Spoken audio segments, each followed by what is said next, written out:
देखो बच्चों, कठिन सवाल आसान जवाब। क्योंकि गणित हुआ आसान रे बच्चों, गणित हुआ आसान।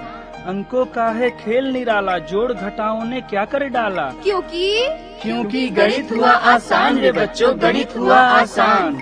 शून्य का है खेल अजब, अंकों के संग करे गजब। कभी अंकों को शून्य बनाता या अंकों का मान बढ़ाता। क्योंकि गणित हुआ आसान रे बच्चों, गणित हुआ आसान। क्योंकि गणित हुआ आसान रे बच्चों, गणित हुआ आसान। क्योंकि गणित हुआ आसान रे बच्चों, गणित हुआ आसान। अलवर की आवाज 90.8 FM पर मैं हूं आपके साथ, आपका दोस्त बसंत। गणित हुआ आसान को और भी आसान बनाने के लिए आज हम पहुंचे हैं आर्य कन्या उच्च माध्यमिक विद्यालय में, जहां पर 10वीं क्लास की छात्रों के साथ हमने जाना इक्वेशन के बारे में, यानी कि इक्वेशन जिसे हम हिंदी में समीकरण कहते हैं। अक्सर आप बाजार में सब्जी लेने या कुछ भी सामान खरीदने के लिए तो जाते ही होंगे। सामान लेकर आप घर पर आ गए, घर पे आपके हिसाब किताब लगाया कि भी हम 500 रुपए बाजार लेके गए थे और इतनी हमने सब्जी खरीदी, इतने आलू खरीदे, इतने टमाटर खरीदे और इतने और सामान खरीदा। अब आपको हिसाब लगाने के लिए जानना है कि भाई कौन सा सामान कितने का किस रेट पे है, और उसको जानने के लिए कि भाई कौन सा सामान आपने किस रेट में खरीदा और कितना खरीदा। ये सब जानने के लिए अगर गणित की बात करें तो गणित में एक इक्वेशन के जरिए आप ये पता लगा सकते हैं कि दुकानदार ने वो सामान आपको पूरा दिया या नहीं दिया। या मान लीजिए उसमें कोई सब्जी 50 रुपए किलो आपने पहले खरीदी थी, लेकिन आज वही सब्जी 40 रुपए किलो है, तो 10 रुपए का डिफरेंस जो आया वो आपको अगर पता लगाना है कि भाई कहीं उसने हमें ज्यादा पैसे तो नहीं ले लिए, तो इस गणित में इक्वेशन के जरिए यानी कि समीकरण के जरिए आप ये सब पता लगा सकते हैं कि कहीं आपने उसमें ज्यादा पैसे तो नहीं दे दिए या कहीं आपको नुकसान तो नहीं हो गया है। इन्हीं सब के बारे में आज आपको बताएंगे हमारे आईटी के असिस्टेंट प्रोफेसर धीरेन्द्र सिंह, और आज हम पहुंचे हैं आर्य कन्या माध्यमिक विद्यालय में।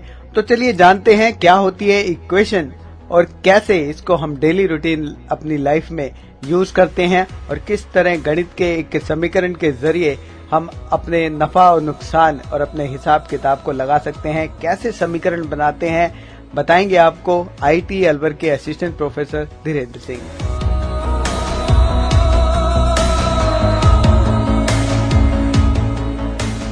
नमस्कार विद्यार्थियों, मैं Dhirendra Singh, associate professor IT Alwar Rajasthan से। हम लोग आज एक समीकरण, एक वेरिएबल यानी कि वन वेरिएबल इक्वेशन के बारे में आज हम लोग इसके रहस्य के बारे में चर्चा करेंगे। आज हमारी जो क्लास है वो है वन वेरिएबल इक्वेशन, यानी कि एक घातीय एक चर समीकरण। ठीक है, हम लोग पहले समीकरण के बारे में जानेंगे, समीकरण के क्या क्या विशेषता होती है, समीकरण के अंदर कौन कौन सी टर्म होती है, यानी कौन कौन से पद होते हैं उनके बारे में जानेंगे। हम समीकरण कैसे बनाते हैं उसके बारे में जानेंगे, और एक घातीय समीकरण को यानी कि वन वेरिएबल समीकरण को कैसे हल करते हैं, सॉल्यूशन निकालते हैं, उसके बारे में आज हम लोग जानेंगे। हम लोग जानेंगे कि हम जो हमारे वेरिएबल होते हैं जैसे चर है वो किस टाइप से, किस प्रकार से एक ही होते हुए यानी कि एक सिंगल होते हुए अलग अलग वैल्यू कैसे रखते हैं, उसके बारे में आज हम लोग डिस्कस करेंगे। जैसे किसी इक्वेशन में हम लोग x की वैल्यू -7/2 निकालते हैं, किसी इक्वेशन में x की वैल्यू -1 निकालते हैं, तो हम ये कैसे निकालते हैं और कैसे इसको हम कैलकुलेट करते हैं, हम उसके बारे में हम आज आपके सामने डिस्कस करेंगे। उससे पहले आप संक्षिप्त में अपना परिचय दीजिए। मेरा नाम नीतू है, मैं 10th क्लास में पढ़ती हूँ, मैं देसुला गांव से हूँ, मैं आर्य कन्या उच्च माध्यमिक विद्यालय में पढ़ती हूँ। मेरा नाम पारुल है, मैं 10th क्लास में हूँ और मैं बक्तल गांव से हूँ, बक्तल की शौकी, और मैं आर्य कन्या स्कूल से हूँ। मेरा नाम मीरा प्रजापति है, मैं बक्तल से हूँ, मैं आर्य कन्या उच्च माध्यमिक विद्यालय में पढ़ती हूँ। मेरा नाम प्रियंका है, मैं 10th क्लास में पढ़ती हूँ और मैं आर्य कन्या उच्च माध्यमिक विद्यालय में पढ़ती हूँ। मेरा नाम मंशा गुजर है। मैं 10th क्लास में पढ़ती हूँ। मेरे स्कूल का नाम आर्य कन्या सीनियर सेकेंडरी स्कूल गोलेट अलवर। मेरा नाम भावना प्रजापति है। मैं 10th क्लास में पढ़ती हूँ। मेरे स्कूल का नाम आर्य बालिका उच्च माध्यमिक विद्यालय में बख्तल के रहने वाली। मेरा नाम नेहा शर्मा है। मैं केसरौली से आती हूँ और मैं 10th क्लास में पढ़ती हूँ। मैं आर्य कन्या उच्च माध्यमिक विद्यालय में पढ़ती हूँ। मेरा नाम मानसी जांगेड़ मैं कक्षा 10 में पढ़ती हूँ। मैं बख्तल की रहने वाली हूँ। मेरे विद्यालय का नाम आर्य बालिका सीनियर सेकेंडरी स्कूल। मेरा नाम सोनिया है। मैं आर्य कन्या स्कूल में पढ़ती हूँ। मेरे गांव का नाम केसरौली है और मैं 10th क्लास में पढ़ती हूँ। मेरा नाम खुशबू चौधरी है। मैं 10th क्लास में पढ़ती हूँ। आर्य बालिका उच्च माध्यमिक विद्यालय मेरे स्कूल का नाम है और मैं देसुला से आती हूँ। मेरा नाम कविता है। मैं 10वीं क्लास में पढ़ती हूँ। मैं 11 गांव से आती हूँ। मेरे स्कूल का नाम आर्य बालिका उच्च माध्यमिक विद्यालय है। मेरा नाम सीमा है। मैं आर्य कन्या विद्यालय में पढ़ती हूँ। मैं 10वीं क्लास में हूँ। मेरा नाम काजल प्रजापति है। मैं 10th क्लास में पढ़ती हूँ और आर्य कन्या विद्यालय से और बख्तल की चौकी पर रहती हूँ। तो बच्चों, आज हम देखिए समीकरण के बारे में, आपको समीकरण के विषय के बारे में हम आज डिस्कस करते हैं। तो पहले थोड़ा सा हम आपसे पूछना चाहते हैं कि क्या समीकरण के बारे में आप क्या जानते हैं? कौन बताएगा? बताइए, समीकरण के बारे में आप क्या जानते हैं? समीकरण दो प्रकार की होती है, अचर और चर। अचर तो वो होती है जो जिससे कोई वो वैल्यू नहीं होती उसकी कुछ, और चर तो एक समान होती है और अचर की वैल्यू बदलती रहती है। आप बताइए, आपका नाम? मेरा नाम खुशबू चौधरी है। खुशबू जी, आप ये बताइए कि समीकरण के बारे में आप क्या जानते हैं? समीकरण में अचर और चर दो वैल्यूज होती हैं, जिसमें कि अचर में हम ए बी सी को ले सकते हैं और चर में एक्स और वाई में से लेते हैं, एक्स वाई जेड को लेते हैं। और चर एक्स की वैल्यू तो हम कुछ भी रख सकते हैं, लेकिन जो अचर की वैल्यू है उसमें हम कुछ और नहीं रख सकते। ठीक है, और बताइए, आप बताइए समीकरण के बारे में आप क्या जानते हैं? मेरा नाम मीरा प्रजापति है। समीकरण दो प्रकार की होती है, अचर और चर, और उसमें पद होता है, दो पद होते हैं और उसमें हम ए बी सी कुछ भी रख सकते हैं। भी आप बताइए। मेरा नाम भावना है। समीकरण में दो वैल्यू से बनती है, चर और अचर। अचर में तो हम किसी एबीसी को बदल नहीं सकते, एबीसी रख सकते हैं पर उन्हें बदल नहीं सकते, और चर में हम एक्स वाई जेड रखते हैं, उसे हम उसे किसी भी उसमें बदल सकते हैं। हाँ, देखिए बच्चों, समीकरण में जो है दो पद कहते हैं, दो पद होते हैं, लेकिन दो पद नहीं बल्कि समीकरण में बहुत सारे पद हो सकते हैं। दो से ज्यादा हो सकते हैं, तीन भी हो सकते हैं, चार भी हो सकते हैं, पांच भी हो सकते हैं। लेकिन समीकरण के अंदर दो टाइप की राशियां होती है, दो प्रकार की राशियां होती है। एक राशि वो होती है जिसका मान कभी बदलता नहीं है, जिसको हम चर बोलते हैं, ठीक है, इंग्लिश में हम उसको कांस्टेंट बोलते हैं, अंग्रेजी में उसको। दो प्रकार की राशियों से समीकरण बनती है। पद बहुत सारे हो सकते हैं, पद तीन भी हो सकते हैं, चार भी हो सकते हैं, पांच भी हो सकते हैं, छह भी हो सकते हैं, और असंख्य पद भी हो सकते हैं। तो पद की कोई लिमिटेशन नहीं होती है कि भाई इतनी पद होगा, लेकिन हाँ ये है कि आप लोग 10th लेवल में आप दो पद का पढ़ सकते हैं, तीन पद का पढ़ते हैं, इतने तक ही हम डिस्कस करते हैं, इतने तक ही हम लोग पढ़ते हैं 10th लेवल में, ठीक है। तो पद एक से ज्यादा दो भी हो सकते हैं, तीन भी हो सकते हैं, और बहुपद भी हो सकते हैं। बहुपद इक्वेशन भी होती है, बहुपद समीकरण भी होती है जिसमें दो से ज्यादा पद होते हैं। लेकिन दो चीजें विशेष होती है, एक वो राशि जो कभी बदलती नहीं है, एक वो राशि जो बदलती रहती है। जो राशि बदलती नहीं है उसको हम अचर बोलते हैं, कांस्टेंट बोलते हैं। इसको हम अंग्रेजी के word A B small letter, छोटे जो अक्षर होते हैं अंग्रेजी के, ए भी ले सकते हैं, बी भी ले सकते हैं, सी भी ले सकते हैं और डी भी ले सकते हैं। और मैथमेटिक्स के कुछ सिंबल होते हैं, जैसे अल्फा है, बीटा है, गामा है, उसको ले सकते हैं। इनके वैल्यू मतलब मान नहीं बदलते हैं, ठीक है बच्चों। और दूसरी जो राशि होती है, दूसरी जो चीज रहती है वो होती है वेरिएबल, यानी कि चर, जिसमें क्या वैल्यू बदलती रहती है, जिसका वैल्यू क्या है बदलती रहती है। और इसको हम यूजुअली यानी कि हर स्थान पर लगभग तीन राशियों से लेते हैं। एक होता है एक्स स्मॉल लेटर जो कि अंग्रेजी अल्फाबेट का है, दूसरा है आपका वाई और तीसरा है आपका जेड। तो तीन को मोस्टली हम तीनों को लेते हैं। अब हम लोग बात करते हैं कि उसके पद के लिए, यदि एक इक्वेशन में एक पद है, जैसे कि देखिए यहाँ पे पद लिखा हुआ है, पद देखिए इसमें एक ही पद है, एक ही पद, जैसे 2x 2x 2x में कितने पद हैं? एक पद। 2x में एक पद। अब हमने दूसरा लिया 2x + 1, 2x जमा 1, इसमें कितने पद हैं? दो पद हैं। इसमें दो पद हैं, एक तो पद हुआ आपका 2x, दूसरा पद हुआ 1। हम इसको ले सकते हैं 2x plus Y, 2x plus Y. 2x plus Y में हमारे पास देखिए कितने पद हो जाएंगे, 2 पद हो जाएंगे। एक पद है 2x, दूसरा पद है y। हमने दूसरा एक और ले लिया, पद और ले लिया 2x minus Z, 2x minus Z. अभी ये भी एक पद है, ये पूरा का पूरा पद है, ठीक है। लेकिन इस पद में ये बहुपद है, क्योंकि इसमें कितने पद है, 3 पद है। एक आपका 2x, दूसरा आपका y, तीसरा आपका z। क्या ये है आपका 2x plus Y minus Z एक समीकरण है? समीकरण है? नहीं है, ये समीकरण नहीं है। ये समीकरण क्यों नहीं है? हाँ, क्योंकि इसके अंदर समीकरण का चिन्ह नहीं है, समीकरण साइन नहीं है। तो आप मुझे बताएंगे समीकरण साइन क्या होता है? जब तक इसमें इक्वल का साइन नहीं होगा तब तक वो समीकरण पूरी नहीं हो सकती। Very good. जब तक इसमें समीकरण का इक्वल का साइन नहीं आएगा। अच्छा, मैंने इसमें x इजिकल्स टू, देखिए यहाँ लगा दिया मैंने 2x plus Y minus Z equals to 0। तो क्या अब ये समीकरण कंप्लीट हो गया? हाँ, ये समीकरण कंप्लीट हो गया, क्योंकि इसमें जो इक्वल साइन था ये आ गया है, ठीक है। ऐसे यदि हम एक इक्वेशन लिखते हैं x equals to 7, x equals to, x का वैल्यू है बराबर 7, तो x इजिकल्स टू 7 एक इक्वेशन है या नहीं है? है। ये इक्वेशन है, क्योंकि इसमें क्या एक हमारा इक्वल यानी कि इक्वेशन का साइन आया हुआ है, इसलिए ये एक इक्वेशन है। अब हम लोग बात करते हैं कि इक्वेशन के लिए कि कितने पद की इक्वेशन है, ठीक है। जैसे ये देखिए 2x plus 7, 2x plus 7 इजिकल्स to 0। बताइए इसमें कितने पद हैं? 2 पद या 3 पद? 2 पद, 2 पद है इसमें, 2 पद है। देखिए 2 पद है, 1, 2 और 1 3, क्योंकि ये जो बराबर से, देखिए 2 साइड है इसकी, एक by side left hand side और एक राइट हैंड साइड। तो इक्वेशन में हमें दोनों साइड के पदों को गिनना होगा। इक्वेशन में हमें दोनों साइड के पदों को गिनना होगा। जितने पद आएंगे राइट हैंड साइड में उनको दायां पद कहेंगे, जितने पद आएंगे लेफ्ट हैंड साइड में उनको हम बायां पद कहेंगे। तो इसमें हम दोनों काउंट करना पड़ेगा।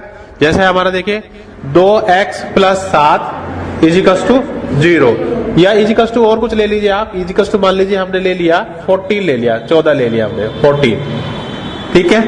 अब हम पद गिनते हैं कि कितने पद हैं। इसमें देखिए 3 पद हैं। 3 पदों में हमारे अचर पद कितने हैं? बताइए अचर पद कितने हैं? एक कौन सा? 2x। क्या 2x आपका अचर पद है या चर पद है? अचर पद है। 2x, x आया हुआ देखिए आप, चर पद है। हाँ आप बताइए 2x हमारा चर पद है अचर पद है? चर पद है। 2x हमारा चर पद है। 7 और 14, 7 और 14 यानी कि 7 और 14, 7 और 14 आपका चर पद है या अचर पद है? अचर पद है। तो 2 आपके अचर पद हुए। इसमें आपका 7 है, 7 है, ये वाला, ये दोनों अचर पद हुए। और ये आपका 2x यानी कि 2x आपके चर पद हुए। तो हमने जाना इक्वेशन में 2 टाइप की राशियां होती है। 2 टाइप के राशियों से, 2 प्रकार की राशियों से मिलकर के आपका एक इक्वेशन बनता है, जिसमें एक राशि, एक प्रकार की जो राशि है वो चर होनी चाहिए, दूसरी प्रकार की राशि आपकी अचर हो जानी चाहिए, ठीक है। अब हम लोग देखें इस इक्वेशन को। अब इसमें देखिए यहाँ इस इक्वेशन में, इस समीकरण में, हमारी जो समीकरण है, क्या इससे हम एक x का एक ही वैल्यू निकाल सकते हैं? x का मान निकाल सकते हैं इससे? हम निकाल सकते हैं x का मान। x का मान कैसे निकालेंगे? देखिए x का मान ऐसे निकाल लेंगे। हम लोग क्या करेंगे, जो ये 7 है इधर, इसको 14 के उधर ले जाएंगे, 14 के उधर ले जाएंगे, तो हमारे पास आ जाएगा 2x बराबर 7, 2x बराबर 7, क्योंकि इधर से जाकर के उधर क्या होगा? हाँ, यानी कि जब हम साइड चेंज करते हैं, जब हम साइड चेंज करते हैं चिन्हों पर क्या प्रभाव पड़ता है? चिन्ह बदल जाते हैं। अगर प्लस हो तो माइनस में हो जाता है, और माइनस में हो तो प्लस हो जाता है। हाँ। अगर इंटू में हो तो वो उसमें डिवाइड में चला जाता है, और डिवाइड में हो तो इंटू में चला जाता है। हाँ, वेरी गुड। यानी कि जब हम संख्याओं का, राशियों का, हम लोग जब राशियों को चेंज करते हैं, यानी कि साइड चेंज करते हैं, यानी कि बराबर इधर ले जाते हैं, उधर ले जाते हैं, तो हमें उनके साइड चिन्ह चेंज करने पड़ते हैं। जैसे कोई राशि देखिए, जैसे यहाँ इक्वेशन में हमारी प्लस का 7 था, हम इसको साइड चेंज करके इधर ले गए, बराबर से इधर लेके चले गए, तो ये कैसा हो जाएगा? जमा की जगह माइनस का हो जाएगा। तो माइनस का हो जाएगा तो हमारे पास 14 माइनस 7 हो जाएगा। तो आपके पास आएगा x equal to 2x equal to 7। अब हमारे पास 2x यानी कि 2 इंटू x है। तो आप मुझे बताइए जब हम 2 का साइन चेंज करेंगे यानी कि 2 की साइड चेंज करेंगे तो बताइए 2 के साइड चेंज करने के बाद इक्वेशन क्या प्रभाव पड़ेगा? 7/2 हो जाएगा। 7 इधर 7 काहे में था? हाँ, इंटू में। इधर 7 इंटू में था, उधर जब साइड चेंज कर देंगे तो किस में चले जाएगा? बटे में चले जाएगा यानी कि डिवाइड में चले जाएगा। तो अब x का वैल्यू क्या आएगा अपना? x is equal to 7/2। तो अब अपने 7/2, अच्छा 7/2 को क्या कहते हैं? 3.5 है ना, 3.5 यानी 7/2 को क्या बोलते हैं हम लोग? 3.5। 3.5 इसको बोलते हैं। ठीक है, हमने जाना इक्वेशन एक वेरिएबल को हम कैसे सोल्व करते हैं जिसमें एक ही वेरिएबल हो, लेकिन एक वेरिएबल के लिए भी हम इसकी घात पे डिपेंड कर रहे हैं। देखिए अब इक्वेशन के दूसरे अध्याय दूसरी चीजें हम जान करेंगे घात। क्या आप जानते हैं कि इक्वेशन की डिग्री या घात कैसे हम सर्च करते हैं, फाइंड आउट करते हैं? कैसे पता लगाएंगे कि ये इक्वेशन एक घात की है या 2 घात की है? ठीक है, देखिए वेरिएबल एक ही है, एक वेरिएबल, लेकिन घात बढ़ जा रही है, घट जा रही है। तो आप मुझे बताइए, मेरी दूसरी इक्वेशन लिखी हुई है, इसमें देखिए लिखा हुआ है, जैसे आपका यहाँ लिखा हुआ है x² जमा 1 इज इक्वल टू 0। ये कितनी घात की इक्वेशन है? 2 घात की इक्वेशन है। इसके कैसे पता लगाएंगे आपकी 2 घात की इक्वेशन है? क्योंकि इसमें x की घात 2 है।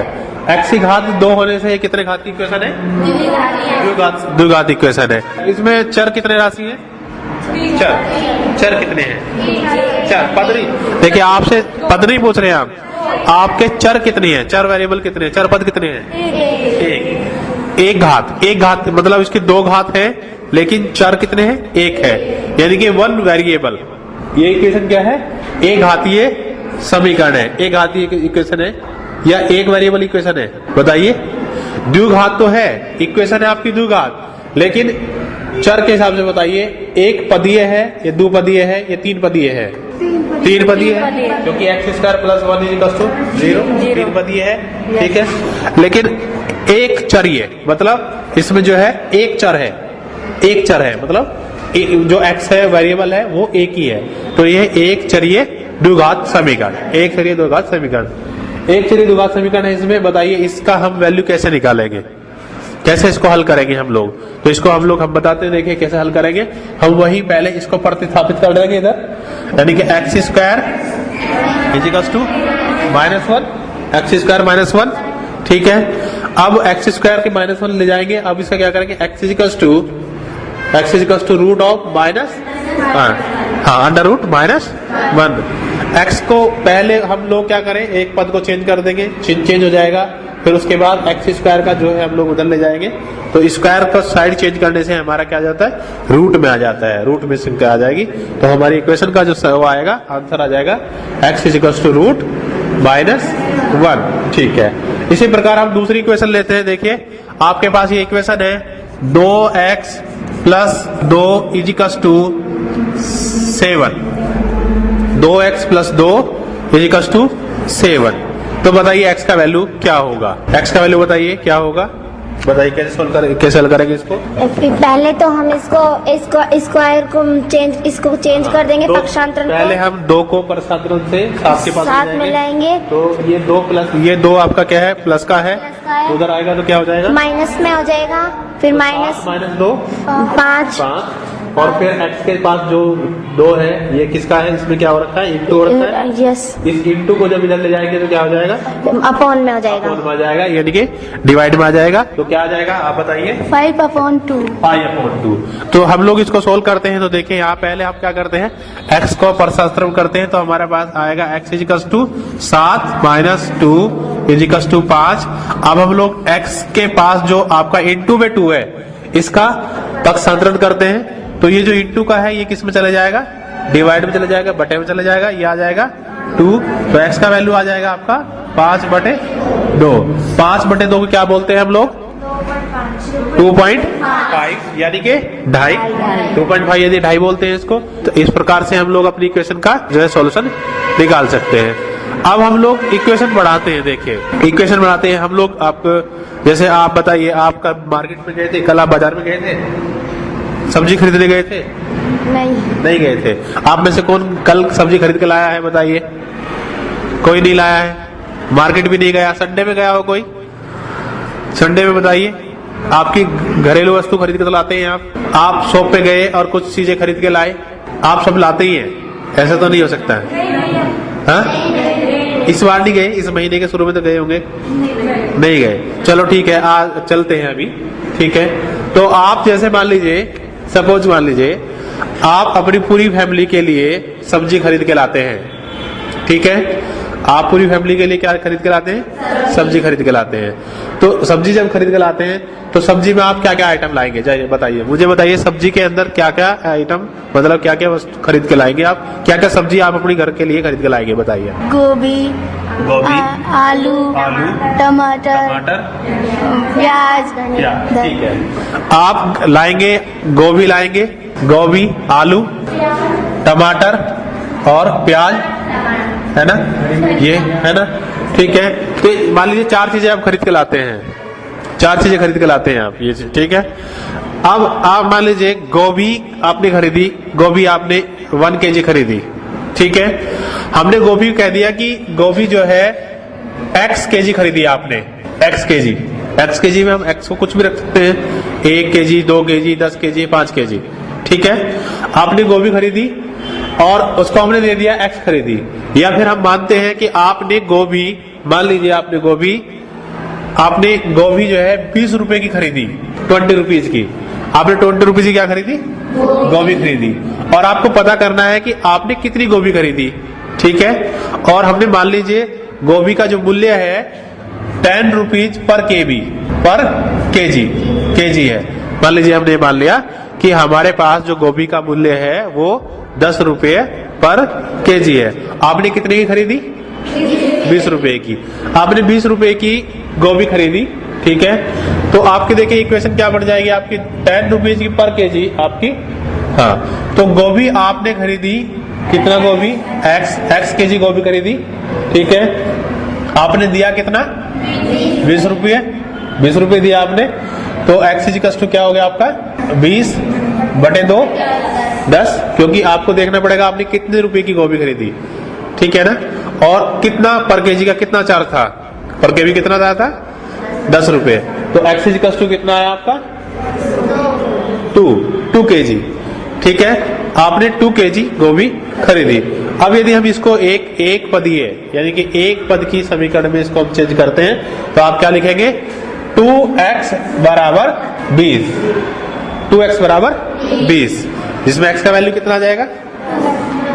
x का वैल्यू कितना आ जाएगा? 10 आ जाएगा। तो x का वैल्यू कितना आ जाएगा? 10।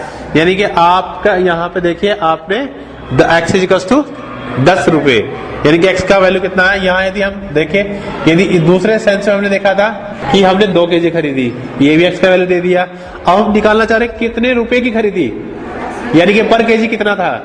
तो हम उल्टा भी काम कर सकते हैं। यहाँ पे 2x बराबर 20 और x बराबर 10, यानी कि 20/10। तो x के 2 वैल्यू भी आ सकती है। एक जब हम ये जानना चाहते हैं कितनी केजी हमने खरीदी, और एक जब हम जानना चाह रहे हैं कि पर केजी का कितना रेट था।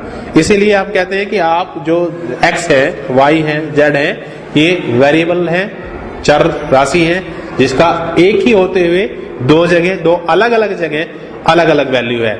एक जगह x का 2 वैल्यू है जब हम ये चेक करते हैं कि हमने कितना केजी खरीदी, और दूसरी जगह x का ही वैल्यू क्या है आपका? 10 रुपए है, जिससे हमें पता लगा कि कितने रुपए केजी आपकी गोभी थी। ठीक है, अब हम लोग दूसरे इक्वेशन में चलते हैं। जैसे टमाटर का भी हम इसी टाइप मान सकते हैं। मान लीजिए हमने टमाटर को मान लिया कि ये 1 kg आपका 25 रुपीज का था या 10 रुपए का था, जो भी है, और कितना टमाटर हमें खरीदना है? मान लीजिए x kg हमें टमाटर खरीदना है। ठीक है, तो हम लोग अब देखते हैं, टमाटर के लिए बात करते हैं हम लोग। आप टमाटर का जो है 1 kg का मूल्य मान लीजिए आपका 20 रुपीज केजी। टमाटर केजी, टमाटर का 1 kg का मूल्य है। ठीक है, x kg का कितना हो जाएगा? 1 किलो टमाटर का मूल्य है 20 रुपए, तो x kg का कितना हो जाएगा बताइए? x -20। -20 क्यों? x बराबर 20 नहीं, x बराबर तो 20 का मतलब है कि जो टमाटर का रेट है वो 20 रुपए है। हम कह रहे हैं कि आपने जो टमाटर का रेट है 1 केजी का वो है 20 रुपए। हम कह रहे हैं x केजी टमाटर का, x किलो टमाटर का कितना हो जाएगा? 20x। 20x। हाँ, x केजी टमाटर का कितना हो जाएगा? 20x। 20 गुना x यानी के 20x 20x हो जाएगा। अब हम मानते हैं कि 20x, मान लीजिए आपने 100 रुपीज का टमाटर खरीदा 20x, कितने का? 100। यानी कि आपने जो भी टमाटर खरीदा अभी जो खरीदा है, यानी कि 20x या x केजी जो खरीदा है उसका मूल्य आपने दिया है, मान लीजिए इसका मूल्य कितना दिया है आपने, कितना रुपए देंगे यदि हम हैं 100 है ना, 100 का। अब हम 20 को x को बढ़ाते ले जाते हैं कि भाई x कितना ले रहे हैं हम। मान लीजिए आपने x = 5 केजी लिया, 5 केजी, तो आपका मूल्य कितना देना पड़ेगा आपको? 100 रुपये देना पड़ेगा आपको, 100 रुपये देगा। तो हमारी इक्वेशन क्या हो गई? 20x बराबर 100 रुपये।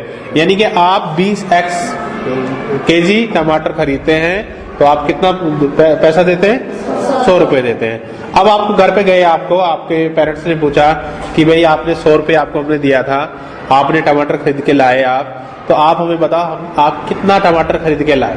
कितना टमाटर, कितना केजी आप खरीद के लाए? ठीक है ना।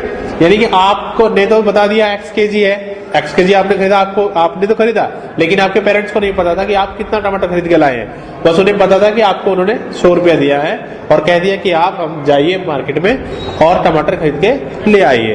अब वो पूछते हैं कि भाई ये बताओ कि मार्केट से आप कितना टमाटर खरीद के लाए। तो आपने इक्वेशन बनी हुई है आपके, देखिए 20 केजी बराबर 100 रुपए, यानी कि 20 केजी आपको टमाटर मिला और आपने 100 रुपए दिए। तो बताइए x केजी, x का वैल्यू कितना हो जाएगा? 100/20 यानी कि 5 केजी। तो 5 केजी टमाटर आपने खरीदा। अब आपसे पूछ लिया जाए, आपके पेरेंट्स पूछ लें कि ये बताओ कि आप 5 केजी टमाटर खरीद के लाए, कितने रुपए खरीद के लाए? 100 रुपए का। 100 रुपए का आप 5 केजी टमाटर खरीद के लाए, तो बताइए 1 केजी टमाटर का मूल्य कितना होगा? 20 रुपए। क्योंकि हमने पहले बताया कि 20 रुपए, तो वहां भी देखिए 20 रुपए है, लेकिन इक्वेशन भी बता दें कि हमारी 20 रुपए है। क्यों? क्योंकि हम 100 को 5 से डिवाइड कर देंगे, 100 को 5 से डिवाइड कर देंगे, x का वैल्यू 5 है, तो 100 को जैसे हम डिवाइड करेंगे तो कितना आ जाएगा? या फिर हम दोबारा से इसको वेरीफाई भी कर लेते हैं, हम कर लेते हैं कि क्या इक्वेशन में वैल्यू रखने से भी हमारा सही आ रहा नहीं आ रहा है।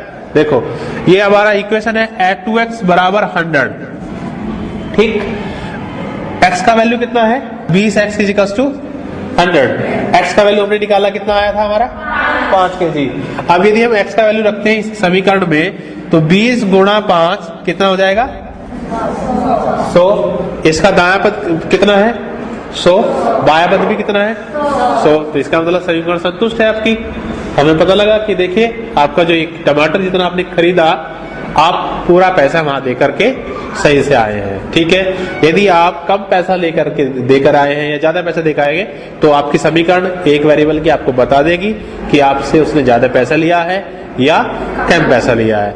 अब देखिए जैसे आप समीकरण एक दूसरी देखते हैं कि आपने मान लीजिए आज टमाटर का रेट घट जाए, आज 20 की जगह हो जाए 18 रुपए पर केजी, ठीक है, 18 रुपए पर केजी थी, ठीक है। आप मार्केट में गए और आपने सब्जी विक्रेता से सीधे 100 रुपए दे दिया और आपने बोल दिया कि आप टमाटर दे दीजिए, ठीक है। उसने आपको 5 किलो टमाटर फिर से तोल के दे दिया, 18 रुपए हाथ रेट, पहले कितना था? 20 रुपए। पहले कितना रेट था बताइए? 20 रुपए। आज टमाटर का रेट कितना है? 18 रुपए। तो रेट घट गया, लेकिन आपने जैसे उसको 100 रुपया दिया, तो आप सब्जी विक्रेता ने आपको 5 किलो टमाटर फिर से दे दिया। तो बताइए कि आपने जो टमाटर है, आपका जो मूल्य है वो सही है, या जो टमाटर आपने को दिया 5 केजी उसने सही मूल्य से दिया या नहीं दिया? इसमें आपको कितना पैसे का लॉस हुआ बताइए, आप बताइए। इसमें हमें 10 रुपए का 2 रुपए का लॉस हुआ। 2 रुपए पर केजी का लॉस हुआ। 2 रुपए पर केजी का लॉस हुआ। हाँ। और इसमें उसने हमें उसमें कम दे दिया। अच्छा ठीक है, तो उसको हमें ज्यादा देना चाहिए था, है ना। तो तो हमने इस इक्वेशन ने जानी, इस इक्वेशन से जो हमारी इक्वेशन है 20x बराबर 100, इससे हमें पता लग जाएगा कि जैसे हम x का वैल्यू रखेंगे तो वो बताएगा कि ये वैल्यू, जैसे हम देखें x का वैल्यू कितना है, यहाँ पर x का वैल्यू कितना है, कितना पर केजी कितना है 18 रुपए। ठीक है, तो हम जब x का वैल्यू 18 रखते हैं तो आपका क्या जाएगा 20। देखिए 18 के हिसाब से हमारा 5 केजी कितना का आना चाहिए, 90 रुपए का आना चाहिए। 18 के हिसाब से हमारा कितना आना चाहिए, 90 रुपए का आना चाहिए। लेकिन इसके हिसाब से कितना बैठ रहा है 100 रुपए। हम उसको देते हैं कितना है 100 रुपए, हमने 100 रुपए दिया और उसने हमें सामान मतलब टमाटो कितने रेट का दिया 90 रुपए का, तो कितने रुपए का हमें घाटा हुआ 10 रुपए का। तो इक्वेशन से हमने जान लिया कि जब हमारा इक्वेशन मतलब संतुष्ट नहीं होगा, हमारा इक्वेशन अब संतुष्ट नहीं होगा क्योंकि हमारा फिर वही उसी रेट से हिसाब से। अब हमारी इक्वेशन क्या बनेगी, हम देखिए इक्वेशन क्या है हमारी 18x इजिकल्स टू 100। नहीं, अभी हमने तो 100 रुपए दिया ना, हम तो ये कहेंगे 100 रुपए दिया। उसने हमें कितने टमाटर दिया हमने नहीं पता है, हमें तो बताया कि आज उसने बताया हमारा रेट 18 रुपए है। ठीक है, और हमने उसको कितना पैसा दिया 100 रुपए। अब हमने पूछ लिया कि भाई कितने केजी टमाटर हैं, उसने कहा 5 केजी है। तो बताइए 18 गुना 5 90, और इधर देखिए साइड में कितना लिखा हुआ है 100। 90 100 के बराबर हो जाएगा, नहीं होगा। इसका मतलब क्या है, उसने हमें कम टमाटर दिया है, यानी कि हमें कितने रुपए का लॉस हुआ है 10 रुपए का। ठीक है, अब यदि हम इस इक्वेशन से हमने जान लिया कि हमें 10 रुपए का लॉस हुआ है, यदि वो हमें सही टमाटर दे तो कितना टमाटर हमें और देगा 10 रुपए का। कितना 10 रुपए का और कितना देगा भाई, आधा किलो हो गया, आधा किलो से कुछ ज्यादा देगा क्योंकि आधा किलो में तो कितना बैठता है 18 के हिसाब से 9 रुपए का, तो ये कुछ ज्यादा का होगा। तो इससे इक्वेशन से हमें यही पता लग जाता है कि हम कहाँ गलती कर रहे हैं और कहाँ पे सही कर रहे हैं। आज ही क्लास में हम केवल इतना ही कि कैसे इक्वेशन बनाते हैं, हम रियल लाइफ में अपनी जो वास्तविक जीवन है उसमें हम कैसे इक्वेशन बनाते हैं। सब्जी हम लोग सब लोग करते ही हैं, खरीदते ही हैं। ठीक है, तो हम लोगों ने जाना कि भाई आपके इक्वेशन में 2 टाइप की राशियां होती हैं, एक राशि चर होती है, एक राशि अचर राशि होती है। एक चर राशि जो बदलती नहीं है, अचर राशि जो बदलती नहीं है, चर राशि जो बदलती रहती है। जैसे कि हमने उदाहरण दिया था, सब्जी मार्केट जाएंगे तो x का वैल्यू बदलता रहता है। ठीक है, ये x का वैल्यू ऐसे ही बदलता है। जैसे कि मान लीजिए हम अलवर की बात करें मंडी की, तो वहाँ आलू का रेट ही 18 रुपए, और यदि हम बाहर की बात करें तो वहाँ आलू का रेट है 20 रुपए, और यदि हम तिराहे पे बात करें तो 22 रुपए, और यदि हम तिबारे पे बात करें तो 25 रुपए हो जाता है। जबकि आलू मतलब x है, हमने आलू को डिवाइड कर दिया x से, x की वैल्यू बार बार चेंज हो रही है, इसलिए ये वैल्यू बदलती रहती है। इसी के साथ आपका धन्यवाद।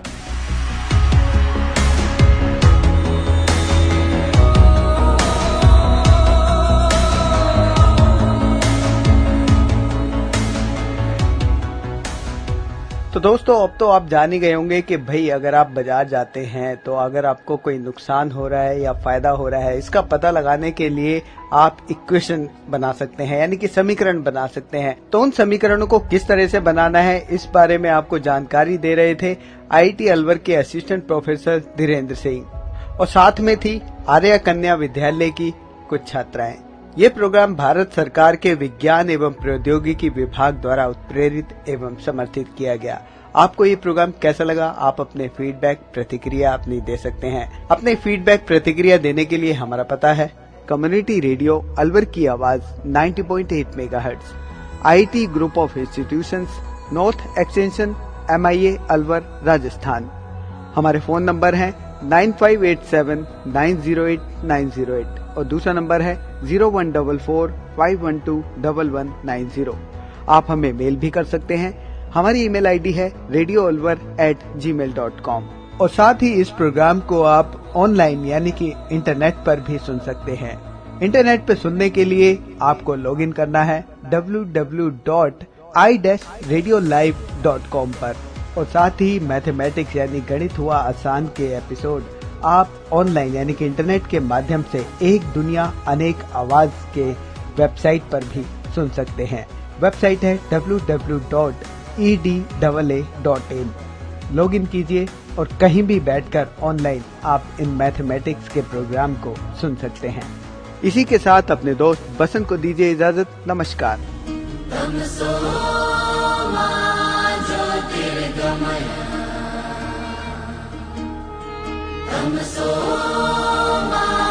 ज्योतिर्गमय